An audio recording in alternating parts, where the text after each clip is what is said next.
एक साधं म्हणणं आहे, हैदराबादचं गॅजेटियर आमचं लागू झालं, हे तुम्हाला मान्य आहे का? माईक द्या त्यांच्या हातात. 2 मिनिटात लोकांच्या अडचणीमध्ये प्रश्न नाही येणार. त्या माणसानं मोठं काम केलंय. हॅलो, ते जिल्ह्यात तिथं व्हायला पाहिजे. विखे पाटील साहेबाकडे द्या. विखे पाटील साहेब, आमचं हैदराबादचं गॅजेटियरची अंमलबजावणी झाली का? आपण अंमलबजावणी करण्यासाठी GR काढला आता. ओके. GR याच्यासाठी काढला की अंमलबजावणी करायसाठी? एक प्रश्न. दुसरा ऐका, गॅजेटियर मधील नोंदीच्या आधारे आम्हाला कुणबी प्रमाणपत्र आता दिले जाणार का? बरोबर. त्या जे काही त्याच्यामध्ये आपण निकष दिलेले आहेत ती पूर्तता केली, नातेवाईक असेल, पुढे खापड पंजोबा किंवा कुटुंबातील तुमचं कोणी असेल, ॲफिडेव्हिट जरी केलं तरी देणार आपण दाखला.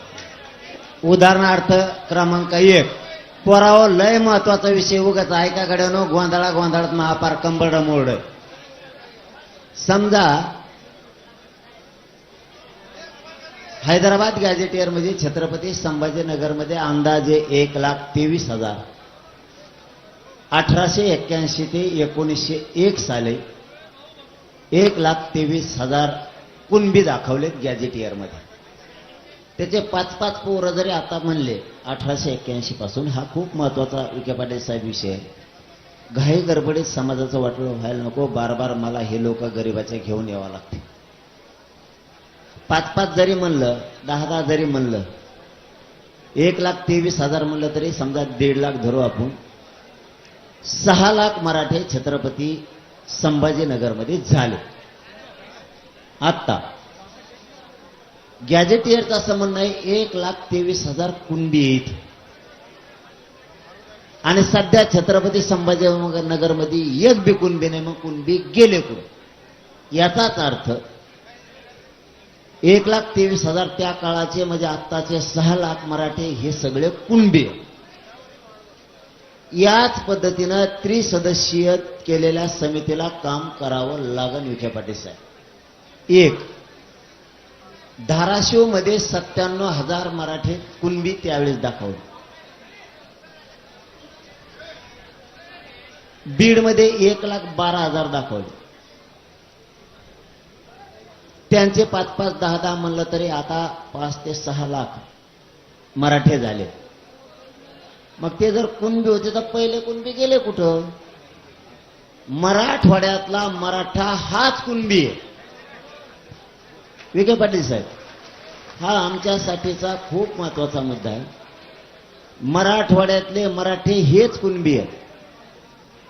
या GRच्या माध्यमातून याच पद्धतीनं गॅजेटियर, कलेक्टर साहेब, तहसीलदार साहेब, नायब तहसीलदार साहेब, मुख्य प्राधिकरण याच्यावरती जो काम करणारे 2012चा कायदा, जो ओबीसी कायद्याला व्हॅलिड करतो, त्या कायद्याच्या नुसार तुमची त्रिसदस्यीय ही समिती, यांच्याकडे सुद्धा हे गॅजेटियर विखे पाटील साहेब द्यावं लागणार आहे.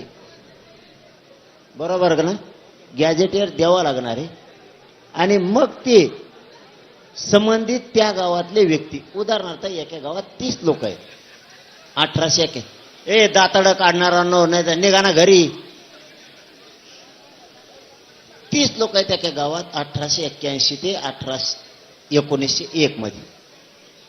आज एका 5-5 बी म्हणलं तरी 3-5 15, 150 लोक एका गावाचे. त्रिसदस्यीय समितीला असं काम करावं लागेल. इथले मग कुणबी गेले कुठं? त्याचा अर्थ हेच कुणबी आहेत. अर्ज करावा. उदाहरणार्थ तुम्हाला पाहिजेच असेल तर, तू कुणबी आहे पण आज तू मराठा आहे, तुझा 7-12 दे, तुझा 7-12 दे. तो याकडे 7-12 नाही, तो कोणाच ते बटन रन करतो, त्याचा शपथपत्र दे, तुला कुणबी प्रमाणपत्र देतो. बरोबर? आपण जे म्हणता जरगे पाटील साहेब, तेच अभिप्रेत याच्यामध्ये तेच अभिप्रेत आहे. त्यामुळे अशी अडचण अजिबात नाहीये काही. आणि विखे पाटील साहेब म्हणते तेच आहे मग याच्यात. बर, ही झाली एक बाजू. आता हेच करावं लागेल बरं का. पण तुम्हाला सुधारित आणखीन आदेश द्यायचे, त्या 1-2 दिवस तुमच्या हातात आहेत. पण मी लास्टचं सांगतो आता, जे आर मला लढण्यावरला विश्वास आहे. जे आर फसवणूक करणं येणं जाणं, लय मराठ्याने मुंबईत तुंबिली म्हणून वाटा लावणं, हे खूप मी बघितलं. जरी तुम्ही फसलं तरी मराठी कदारणार नाहीत. मराठी कदारणार का? एक भाग झाला. दुसरं, आता आम्ही कापरे कोपरे बघितले, कोणत्या कोपऱ्यात कसं राहायचं काय. दुसऱ्या बारी नाही, फौजा जशा पायथ्याला नेते तशा आम्ही फौजा पायथ्याला आणून ठेवल्यासारखं करू शकतो. पण माझी तुम्हाला गप्पा रे, मला बोलून द्या. माझी विनंती, जर कदाचित काही अभ्यासकांचं म्हणणं असेल तर मान सन्मान त्यांचा म्हणून, त्यांनी जर आता अंमलबजावणी झाली, पोराय हो, आणि अभ्यासकांना सांगतो एवढं बी नव्हतं राव आपल्या हातात. मला लेकराला समजून घ्या यार, मी तुमचं वाटोळं होऊन असं नाही पाऊल उचलणार. मला आयुष्यात नाही कमायचं रे काही, मला तुम्हाला कमायचंय. माझ्या जागेवर दुसरा असता करोडो रुपयांनी पदक कमवून घरी बसला असता रे. जर चुकलंच तर विखे पाटील साहेबाला सांगतो, मला उद्या परवा अभ्यासक जर येऊन म्हणले की पाटील इथं इथं फसवणूक झाली, तर विखे पाटील साहेब एकच शब्द पाहिजे आम्हाला तुमच्या, त्याचा सुधारित एक जे आर काढा. नाही, मी जरंगे पाटील साहेबांना एवढं सांगू इच्छितो, अतिशय विचारपूर्वक या सगळ्या प्रक्रिया आपण पूर्ण केलेल्या आहे जी आरच्या माध्यमातून. तरी त्याच्यामध्ये एखादी शंका उपस्थित झाली तर निश्चितपणे आपण माझ्याकडे पाठवा, मी त्यांचं समाधान करीन. त्यांना असं वाटलं नाही ते बदल त्यात थोडा शुद्धीपत्रक करायचं, तसंही करू. काय आमच्या सरकार करू म्हणले. ओके, आता प्रश्न सगळे सुटले, आता शेवटचा राहिला, आणि आता लगेच बंद करतो बोलायचं. म्हणजे आता उपोषण आपण काय करायचं काय नाही तर ठरवूच, पण आता एकच राहिला.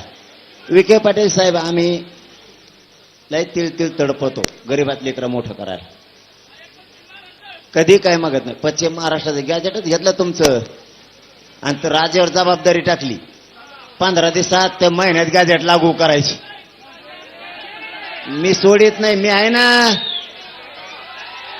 मला विदर्भ सारखा, नीट ऐक, मी प्रत्येकाचा प्रश्नाचं उत्तर देतो, म्हणजे कुणी देत नाही आजकाल. ते म्हणते जाय तिकडे मग घरी, तुला शान आहे म्हणून तो समाज माया माग आहे.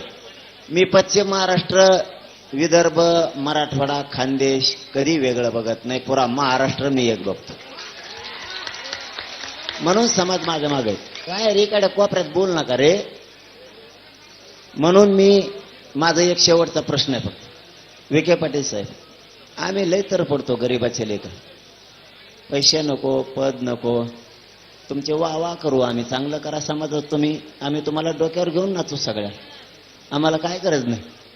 आणि ते सामान साहेबाला चांगला माहिती आहे आपला काचका कसं डोक्यावर घेऊन नाचवतो. आणि एकदा शब्द दिले ना, डोक्यावरच घेऊन नाचत होत, नाही हलून देत म्हणलं, नाहीच हलून देत. तरी 2 फरार राहिले, 2 फरार राहिले, 2 आले नाही.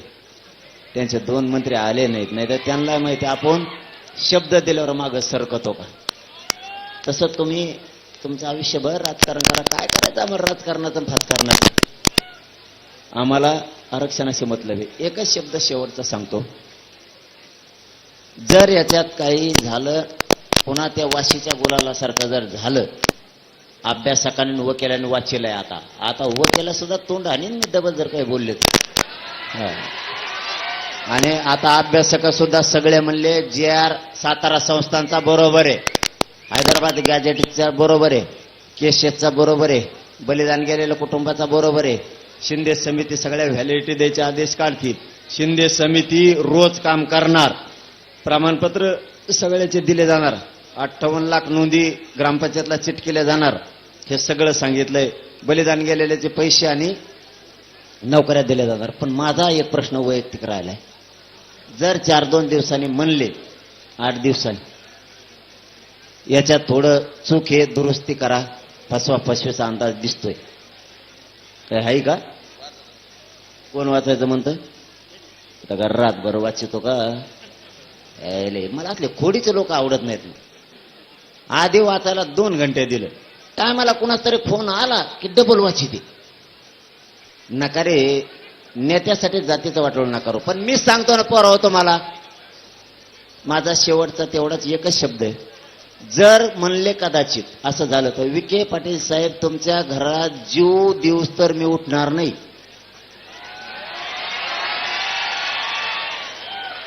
मराठा समाजाचं वाटलं नको. आता असं महानशीब चांगलं आहे, अशा मंत्र्यांनी जी आर काढला की माझ्या टप्प्यातच आहे. मुंबईला येईन, दिल्लीला जाईन, टुपकन उठायचं आणि ती अजून बसायचं. आणि पोरावर जरी फसवणूक झाली तर तुम्हाला सांगतो, आपण हळूहळू करून 3 करोड मराठी आरक्षणात घातलेत. आणि आता पश्चिम महाराष्ट्र आणि मराठवाडा सगळा आरक्षणात घातलाय आपण पुरा. जर काही राहिलंच तर मग आज शब्द आहे तुम्हाला, जीवात जीव आहे तोवर तुमच्यासाठी लढण गद्दारी करणार नाही. आणखीन काय पाहिजे तुम्हाला? हे फसिणारच आहेत, फसिलं तर फसू द्या. मी म्हणलं का आता लढत नाही. छत्रपती शिवराय वारंवार लढले म्हणून स्वराज्य निर्माण झालं. एकदाच लढले स्वराज्य निर्माण झालं का? मी वारंवार लढण होत असते चूक, एखादी तुमच्याकडून होती, एखादी मायाकडून होती. कळालं तुम्हाला आता?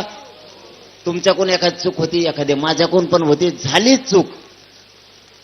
तर आम्ही विखे पाटील साहेब दारात जाऊन बसून त्यांना सांगू याच्या सुधारणा करा, या समितीला आदेश द्या, त्या कलेक्टरांना सांगा गॅजेटियरच्या नोंदीनुसार मराठ्यांचे प्रमाणपत्र वाटप सुरू करा. किती दिवसापासून सुरू होणे वाटप? आदेश किती दिवसात निघत असतो ते नाही मला माहित. आता जी आर आपण आज अप्रूव्ह केला आहे, उद्या जी आर इश्यू होऊन जाईल. आता काढला मी जी आर, आता इश्यू होईल. आता मग उद्या पुढच्या 1-2 दिवसामध्ये मी सगळ्या जिल्हाधिकाऱ्यांना सगळ्या सूचना हे म्हणते 2 दिवसात प्रमाणपत्र वाटपाला सुरुवात होईल हैदराबाद गॅजेटनुसार. मी म्हणतो 8 दिवस. त्याला काय आहे की आता जी प्रक्रिया घालून दिलेली आहे त्या प्रक्रिया ती सुरू करून देऊ. ज्याला पाहिजे तो अर्ज जमला ना? जमलं ओके का आता? ओके म्हणू हा. मग आता काही अडचण नाही ना? जुने अभ्यासक पण आलेले आहेत. ओके ना आता? आता काही ताण नाही ना? ओके म्हणले ना? आता काही ताण नाही ना? हा, म्हणजे जुने सुद्धा ज्यांनी आयुष्य घातलं ते सुद्धा हा म्हणले. आता मी टेन्शन फ्री. नसता मी विखे पाटील साहेबाच्या बरोबर घरी जाऊन बसतो. तुम्हाला काय करायचं? चुकत असतं रे, मी चुकत असतो, तुम्ही चुकत असतात. जरंगे पाटील आपल्यासाठी सुवर्ण क्षण आहे, मराठवाड्यासाठी आणि पश्चिम महाराष्ट्रासाठी आजचा सुवर्ण क्षण. जरंगे पाटलांचं माझ्या घरी केव्हाही स्वागत आहे. धन्यवाद आणि धन्यवाद. चांगल्या आता कामासाठी स्वागत राहील. तुम्हाला काही चुकीचं आम्ही करतो म्हणून संधी देणार नाही. चांगल्या कामासाठी वा वा वा. ते म्हणले माझ्या घरी यायची तुम्हाला संधी सुद्धा देणार नाही.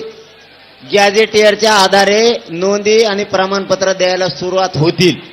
आता माझं शेवटचं म्हणणं आहे, म्हणजे झालं शेवटचं झालं. मला वाटतं आहे. शांत बसा 1 मिनिट. तुम्ही बोल नका यार, वरचेच लय बोलता. वरचे बंद करा, नाही तर खाली द्या ना फेकून यांना. मला असं वाटतं विखे पाटील साहेब, बाबाराजेजी साहेब, अगं सगळेच आले, गोरे साहेब, आमचे सामंत साहेब, ते तर आधीच गुलाल लावून आले. सरनाईक साहेब, दंड तुम्ही आमच्या गाड्यावर दंड टाकलाय. जर नाही माफ केला ना तुम्हाला धाराशिवला जाऊनच देत नाही आमच्या तिथून. माझी एक इच्छा आहे, सगळ्या जणांनी ऐका. मला वाटतं उपमुख्यमंत्री केलं काम सगळं विखे पाटील साहेबांनी, त्यांना श्रेय 100% दिलं आणि त्यांची मंत्रिमंडळाची टीम. पण माझी इच्छा आहे उपमुख्यमंत्री साहेब एकनाथजी शिंदे साहेब आणि उपमुख्यमंत्री अजितदादा पवार साहेब आणि मुख्यमंत्री फडणवीस साहेब यांनी उपोषण सोडायला यावं. तुमचं आमचं वैर संपलं. तुम्ही या नका येऊ, आमची इच्छा आहे. ते आपण आता माझी विनंती काय, आता आपण उपोषण सोडून घेऊ. शांत बसा पोराओ, शांत बसा. हे ऐका रे, शांत राहा. उपोषण आता माझी विनंती अशी आहे, ऐका ना रे साहेब काय म्हणते. नाही, आपण आता एक उपोषण सोडू आज आणि ही अंमलबजावणी आम्ही सुरू केली की एकदा माननीय मुख्यमंत्री दोन्ही नंतर मी उपमुख्यमंत्री- जवळ येऊन देत नसतो. माझं पूर्ण ऐकून घ्या ना, माझं पूर्ण ऐकून घ्या, सगळं काम तुम्ही माझं पूर्ण केलं. ऐकून घ्या. आता आपल्या म्हणण्याप्रमाणे सगळे जे आर आपण तुम्हाला दिलेले आहेत, निर्णय केलेत, निर्णय प्रक्रिया सुरू केली. माननीय मुख्यमंत्री देवेंद्रजी फडणवीस साहेबांनी खरं त्याच्यामध्ये फार प्रयत्न केले. त्यांनी मला अध्यक्ष केलं म्हणून मला हे करता आलं आणि म्हणून त्यांचा मी अतिशय आभारी आहे, कारण त्यांनी मला संधी दिली ही. आणि सातत्यानं गेले 3 दिवस ह्या सगळ्या माझ्या प्रक्रियेमध्ये माननीय मुख्यमंत्री सातत्यानं पाठपुरावा करतायत, माहिती घेतायत, मार्गदर्शन करतायत. तो फवा झाला माननीय उपमुख्यमंत्री एकनाथराव शिंदे साहेब आहेत, माननीय उपमुख्यमंत्री अजितदादा आहेत. हे दोघंही सातत्यानं ही प्रक्रिया पूर्ण करण्यामध्ये त्यांचं एवढं सहकार्य लाभलं म्हणून तर आम्ही इथपर्यंत आलोय जयरंगे पाटील साहेब. पण माझी विनंती काय आहे, हे अगोदर आपलं ठरलं नव्हतं, आता ते सगळे बाहेर आहेत. आपण जर आता उपोषण सोडलं तर माझं मत काय आहे की विनंती अशी आहे की मग मे बी एखाद्या दिवशी आपल्याला त्यांच्या सभेत भेटे घालून देऊ आपण एकदा आल्यानंतर. पण आता उपोषण सोडा अशी विनंती आहे. आमचं पोराव शांत बसणारे, आमचं म्हणणं एवढंच आहे, ते जरी आले तरी उपोषण आम्ही तुमच्याच हाताने सोडणार. ऐका ऐका ऐका, आमचं पण ऐका. आता तुमचं ऐकलं, आता आमचं पण ऐका. त्यांच्यात आमच्या मराठ्यात जी नाराजी आहे ती या निमित्ताने निघून जाईल म्हणून त्यांनी तिघांनी पण यावं. ते जर नाही आले तर ही नाराजी अशीच राहणार, हे पण सांगतो. मंत्रिमंडळ उपसमितीचा मी अध्यक्ष म्हणून ते सगळे अधिकार मला दिले होते आणि अहो तुम्हीच सगळं म्हणलं आणि ना तुमच्याच नावाने उद्या नारळ एक फोडणार. मिनिट. आणि मग सगळे मंत्रिमंडळ सदस्य आम्ही त्याच्यामध्ये होतोच. म्हणून आता निर्णय होतो म्हटल्यानंतर ते त्यांचाच निर्णय माननीय मुख्यमंत्री आणि उपमुख्यमंत्र्यांच्या लक्षात घ्या. आमची इच्छा सांगितली, येते नाहीत नका काय. नाही मनोजजी, आमची सगळ्यांची विनंती आपल्याला एवढीच आहे की ज्यावेळी उपसमितीचे सदस्य म्हणून आम्ही काम करतो किंवा अध्यक्ष म्हणून विखे पाटील साहेब काम करतात, तर ज्या ज्या बैठका आमच्या होतात त्याची सगळी माहिती आम्ही मुख्यमंत्री आणि उपमुख्यमंत्र्यांना देतो. आज जो GR आम्ही सगळ्यांनी मिळून काढलाय, विखे पाटील साहेब इथे घेऊन आलेले आहेत, याला देखील माननीय मुख्यमंत्री देवेंद्रजी फडणवीस, माननीय उपमुख्यमंत्री एकनाथजी शिंदे आणि अजितदादांची संमती असल्यामुळेच आम्ही इथं आलेलो आहे. तर आमची सगळ्यांची, कारण आम्हाला उपसमिती करत असताना कॅबिनेट मंत्रिमंडळाचे अधिकार माननीय देवेंद्रजींनी ह्या दोघांनी दिले, त्याच्यामुळेच विखे पाटील साहेबांना हे करता आलंय. तर आमच्या सगळ्यांच्या वतीनं आपल्याला विनंती आहे की आपण आपल्या देखील प्रकृतीचा विचार करून आपण हे उपोषण मागं घ्यावं, ही आपल्याला आम्ही विनंती करतो. आमचं एवढंच म्हणणं होतं की त्यांच्यातली आणि आमच्यातली नाराजीची कटुता कमी व्हावा म्हणून, ते यावा म्हणून नाही. मी कोतवालाच्या हाताने उपोषण सोडायला बसलोय. ते कटुता असती ती कमी व्हावा म्हणून. नाही आले तर नाही आले, असं काही अडचण नाही. पोराय हो, नाही, माझी अडचण काय- उपोषण सोडायचं का? सोडा.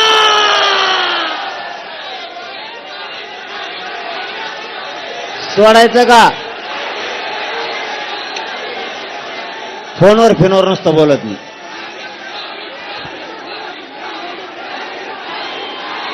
उपोषण सोडायचं का? सोडायचं का नाही? काय म्हणतात? थांबा थांबा थांबा, शांत व्हा शांत व्हा. ए, थांबा रे, थांबा. नाही,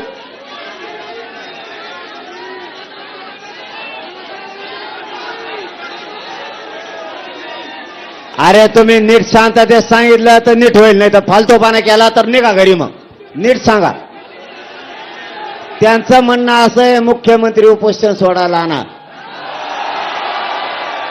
म्हणून ते म्हणते उपोषण सोडायचं नाही. आपल्यासाठी आपलं काम महत्वाचं आहे, तुमच्यासाठी मी महत्वाचा आहे का तुम्हाला फालतूपणा करायचा आहे? हा, मग मी महत्वाचा आहे ना. यांच्या हाताने गोयना उपोषण सोडायचं. आपल्याला गॅजेट पाहिजे होतं, आपल्या लेकराचा कल्याण झाला, गेला विषय खड्ड्यात. नाही म्हणण्याचा उद्देश ते होता. मी जाणून घेतो म्हणून तर पोरं माझ्या संग आहेत. ते नाही म्हणले का आपण लगेच म्हणायचं असं नाही. नाही कमून म्हणतेत, त्यांचं म्हणणं काय आहे सगळं ऐकून घेतं. पट्ट्यायचं म्हणून हे पट्टे माझ्या संग येतं. त्यांचं म्हणणं होतं मुख्यमंत्री आणि 2 उपमुख्यमंत्री हे यावत, मग उपोषण सोडू. पण आपला उद्देश काय आहे? मराठा आरक्षण. ते मिळालं पाच झालं, एखादा येत नाही का मरो का मग इथं बसून मी? मग हे बी कळायला पाहिजे तुम्हाला. त्यांना यायचंच नाही समजा आपलं मराठ्याचं उपोषण सोडायला, का मारता का मला? सोडू का आता? ओके चला, धन्यवाद. दम्मानी गावाकडे जायचं आपल्यासाठी. आजचा आपल्यासाठी सोन्याचा दिवस आहे, सोन्याचा. गाड्या दम्मानी पळवा. दिवाळी आपल्यासाठी, आज दिवाळी.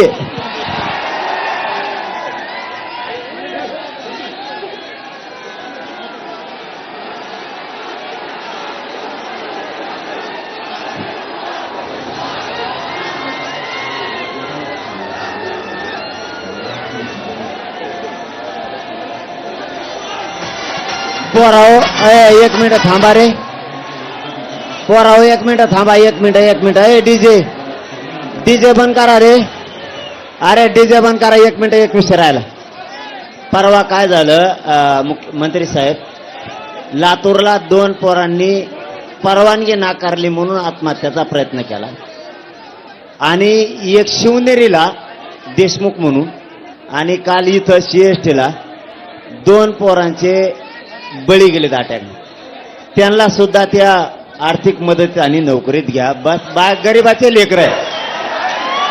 जरगे पाटील साहेब, मी मुद्दाम बोललो नाही. आपल्या GR मध्ये उल्लेख आहे, माननीय मुख्यमंत्र्यांनी त्या दोन्ही कुटुंबाला देश अनुग्रह पण इतर कुटुंबाला नोकरी देण्याचं ते मान्य केलं.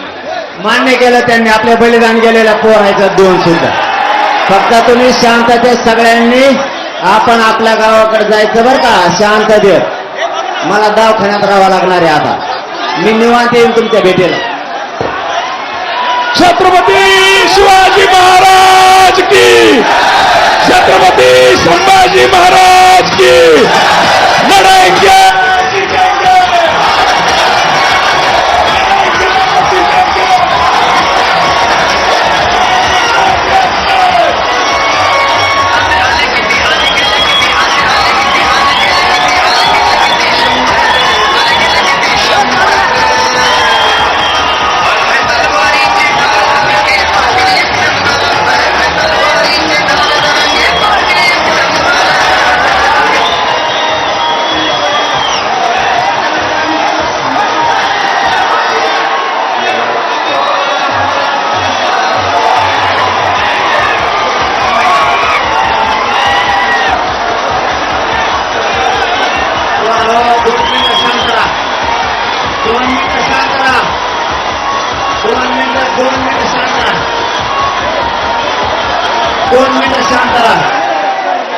दोन मिनिटं शांत राहा. बोलवा आभार मानू द्या मंत्री महोदयाला. 2 मिनिटं शांत राहा. शिवाजी महाराज की जय. भवानी जय. शिवाजी धर्मवीर संभाजी महाराज की. माननीय शिवदेय पाटलांचा. गणपतीची आरती होईल बरं का यांच्या आभार मानल्याच्या नंतर.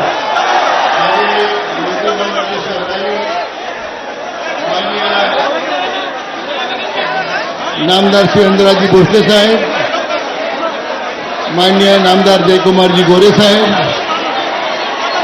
माननीय उद्योग मंत्री उदय सामंतजी, माननीय परिवहन मंत्री प्रतापराव सरनाईक साहेब, राणा जगदीशसिंग आमचे आमदार महोदय, आमचे खासदार चव्हाण साहेब, व्यासपीठावर सर्व या मराठा आंदोलनाला पाठिंबा देण्याकरता या उपस्थित सर्व माझे बांधव भगिनी, राज्यभरातून आलेले सर्व माझे मावळे, सर्व पत्रकार बंधू आणि उपस्थित मित्र, मी प्रथमतः राज्य सरकारच्या वतीने माननीय जरंगे पाटील साहेबांचं मनापासून या ठिकाणी अभिनंदन करतो आणि आभार व्यक्त करतो की आपल्या या मराठा बांधवांच्या लढ्याचं नेतृत्व करताना अतिशय निस्पृह आणि निस्वार्थी पद्धतीनं त्यांनी आजचा हा दिवस आपल्या सर्वांना दाखवलेला आहे.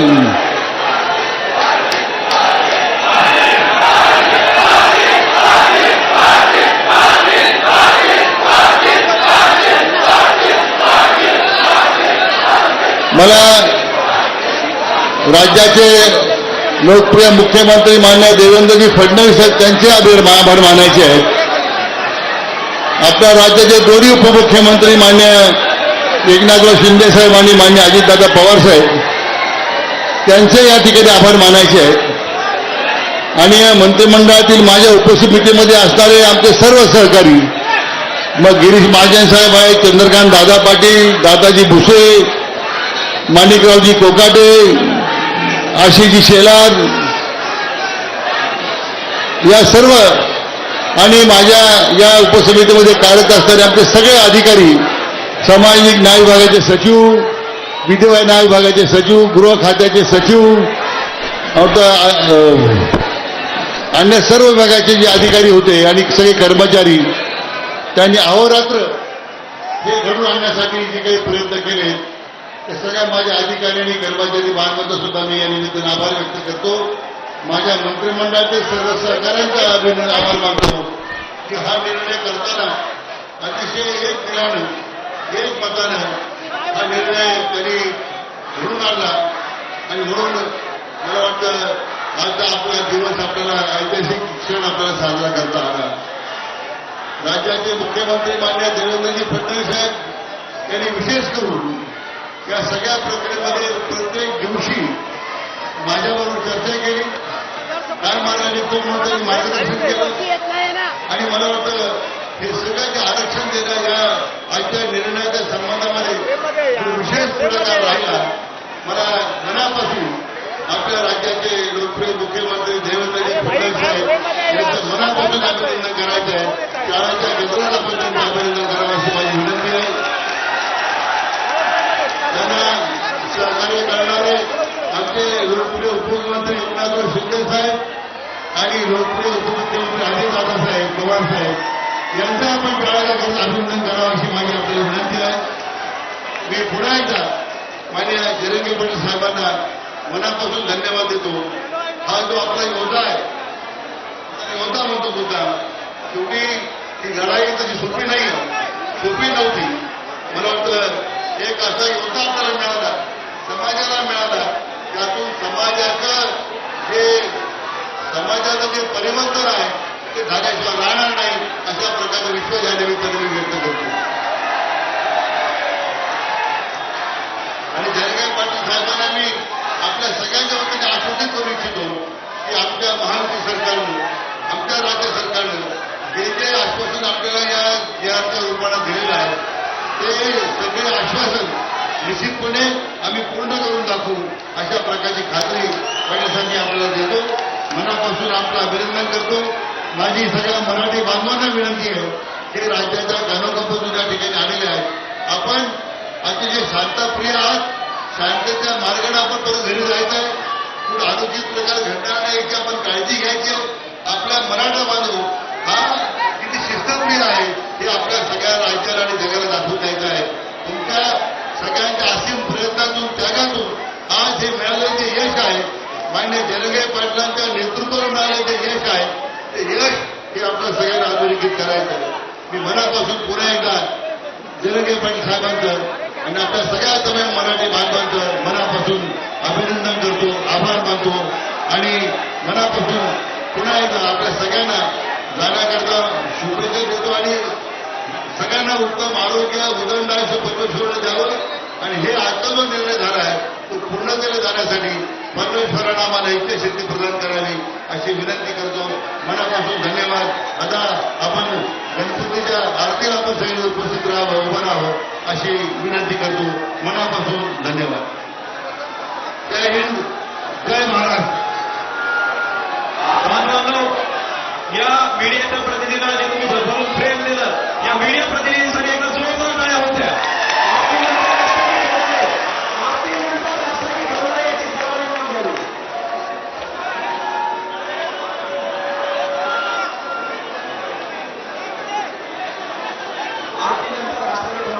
आरतीची तयारी करा.